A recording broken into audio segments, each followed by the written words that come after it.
Luck, the ultimate balancer. Almost every person has most likely yelled in the name of luck at some point in their lives, whether it be in praise or in damnation of the concept. You see, it's all about context regarding luck. Sometimes having luck to be chosen to be the only winner out of a lot of people is a good thing, while other times, having luck to be chosen to be the only winner out of a lot of people is a bad thing. Spoilers, in this version, you get stoned to death. But what if we could choose to use our luck at any specific moment in time? That is, it was actually something you could pull out in a bad situation in order to help you through that situation in question. Well, that's the premise for the game Luckslinger, where luck is something you'll have to manage in the Old West. So basically, the story sets up like this. You run across this guy who's dying, and he requests you to take this lucky bracelet back to his town. When you get to this town, you basically take up the mantle of a sheriff of sorts, because the sheriff's not exactly doing his job in town. So it's your job to hunt down these fugitives and put them in the ground or put them in jail. In fact, it's your choice in the end on how you want to do it. You can be the law. I am the law! However you want to be. And while there's little dialogues here and there with the game, the story is very much in the fashion of the old NES games, aka you're gonna have to sort of make the game play out how you want it to and imagine the story from there. The gameplay involves you making your way to the boss in a level by shooting everything in front of you and dodging the rest. You have a 6-shooter and a knife to begin with, and for every bullet you fire, you'll have to reload that same bullet. But your other big element in your arsenal is your luck gauge. As you kill enemies, some of them will drop luck. The more lucky you are, the better your chances of dealing with the level are going to be. What do I mean by that? Well, as you go along the level, if you don't have enough luck to pass a check, for example, you may have a boulder drop on you, or an enemy pop out of the shadows. During combat, high luck may have a bullet curved to hit your opponent, or have his bullet curved to miss you. The higher your luck, the more likely this is going to happen. And you can always force the situation as well. You can spend a little luck to activate a luck dome. I'm giving it the term luck dome, alright? And will pretty much activate any luck elements in the dome's range. This can help you in a couple of ways, in particular with getting to some of the secret elements of a stage. As for the gameplay in question, it's decent, but you'll start to see some trends early on. New enemies are introduced to vary up the gameplay a little bit in terms of the different weaponry they throw at you. But what I found was simple in terms of the formula. You be introduced to a new situation, you probably take a hit or two for the first time you encounter an enemy, and then you're set for it the entire time that situation comes up again. Sure, new configurations of those enemies and different locations may lead to another heart being taken from you later on, but once you face an enemy once, you pretty much know how to deal with them. The game goes for a simple approach. It's about you making a mistake more than anything else. Now, beyond the luck factor, I really want to talk about the reload mechanic because I think this game does it a little bit right. The thing is that it is a little bit slow, but it actually works in terms of the enemy bullets. You're always having to jump and you can't reload in the air. So you feel like you have to actually time your reloads and actually time your shots in terms of being able to use those bullets and the next enemies that come up. I think this actually is probably the strongest element of the game, even beyond the luck mechanic. The reload mechanic actually is probably more central to the core game mechanic than anything else. I will say, however, that there are some inconsistencies that bothered me about Luckslinger. Note the bullet traveling through the crate in this scene here.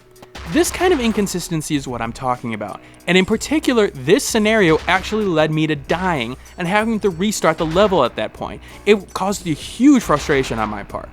There's also some odd choices regarding the color scheme that I have to question, like the black bats in the caves.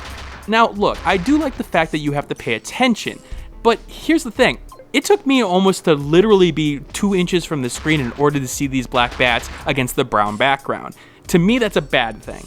Now normally, I would only point these out and move on. However, I found myself running into these little kinds of things over and over again.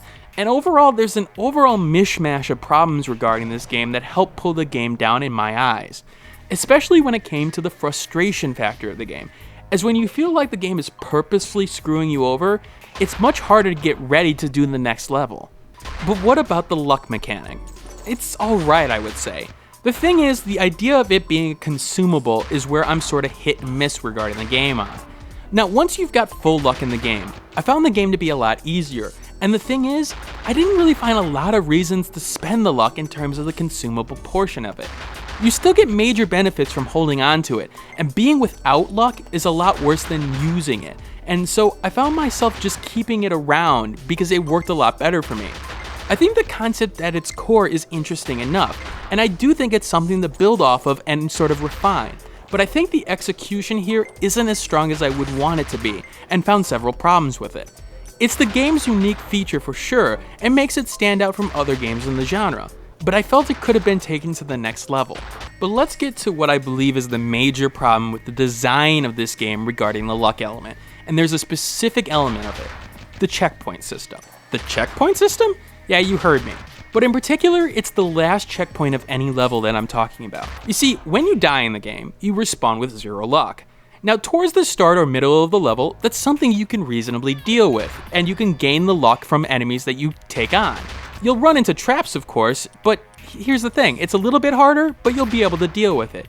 But the major problem is the last checkpoint for one reason: the boss battle. The boss battles in this game can be extremely tough. With limited life and not a lot of ways of earning life or luck during the fights, they can be brutal in fact.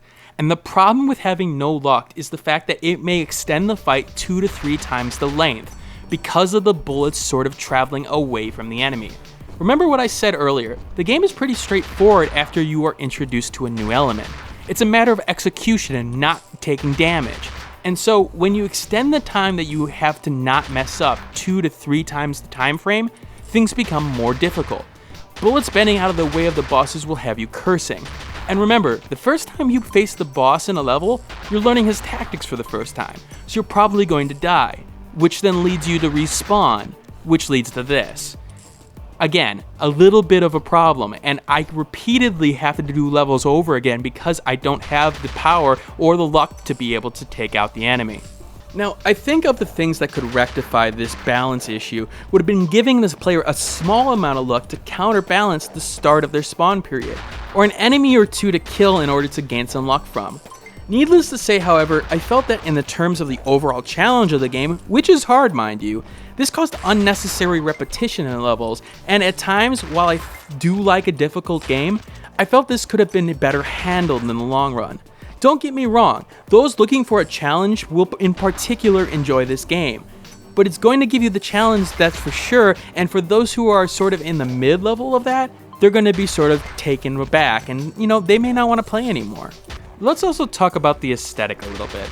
The pixel art style is alright, even if it's a little silly in terms of its execution at times. Just look at those noodle arms go. It gives a whole new meaning to the term spaghetti western. Now, I do like the boss encounters and the up-close and personal images of the boss and your character, in particular if your character is doing one of his idle animations during it. Now, the game is of course not trying to take itself too seriously, in case you didn't realize that the breakdancing cowboy wasn't exactly indicative of the period, but I like the overall tone that the game goes for overall. But in terms of the music, it goes from a weird combination of appropriate and inappropriate. Let me play for you 2 tracks in particular.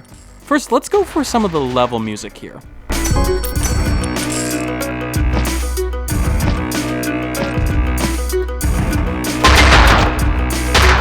Alright, it seems to fit the theme of the game, right? Alright, let's go for something a little bit different. Way more miles for the toll, so the boys all be back, waiting on to see that cross the threshold of my hell. Simply happy, heard no hello. Yeah, it's a little bit off, isn't it? I admit, once the game started to bring out the actual words in the music, I got turned off immediately. Overall, Luckslinger is a solid game, but it has several flaws. The game definitely has a specific audience in mind, for those who like the old NES days and definitely want a challenge, but in that pursuit, it stumbled a little bit on the way. Don't get me wrong, I enjoyed playing Luckslinger, but it's not a game for everyone, that's for sure, and whether or not to pick it up at full price is the real question. If you like the aesthetic and you do like the Western theme and do want a challenging game, this is definitely something that you'll want to pick up. But for others, it may be something to wait on at the end. Alright, this is Dragnix signing out. I hope you enjoyed these first impressions of Luckslinger. Again, I will leave the review in the comments down below. And again, I would always ask to like, comment, share, subscribe, all that jazz. And I will see you guys next time. Hey everybody, thanks for watching. If you like this content and want to see more of it, you may want to hit that subscribe button on the left-hand side. If you like this video and want to see more of this content, take a look at this video on the left-hand side as well. And if you missed my last video, take a look at the right-hand side. Once again, thanks for watching, and keep on gaming.